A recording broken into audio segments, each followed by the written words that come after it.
আজকের রেসিপি বিনা মশলার মটন। বিনা মশলার মটনের জন্য এই যে মটন নিয়েছি আর মটনকে ধুয়ে পরিষ্কার করে নিয়েছি। এরপর কড়াইয়ে তেল গরম করে বড় এলাচি, ছোট এলাচি, লং আর দারচিনি, তেজপাতা, এরপর পেঁয়াজ ভাজবো। পেঁয়াজ ভাজা হয়ে গেছে। এরপর রসুন বাটা, আদা বাটা আর কাঁচা লঙ্কা বাটা, আদা রসুন বাটা জলটা দিয়ে আর আদা রসুন আর কাঁচা লঙ্কাকে ভাজিয়ে নেব। আদা রসুন আর কাঁচা লঙ্কা ভাজা হয়ে গেছে। এরপর মটনটা দিয়ে দিচ্ছি। মটনটা দিয়ে করে নিয়ে 2 মিনিট ঢাকুন দিয়ে দিচ্ছি। 2 মিনিট পর ঢাকুনটা খুলে নিচ্ছি।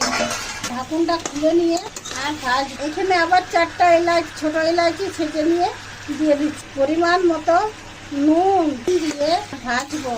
মটন থেকে জলটা ছেড়ে দিয়েছে, এটাকে ভাজে ভাজে জলটা শুকায় নেব। হলুদ, কাশ্মীরি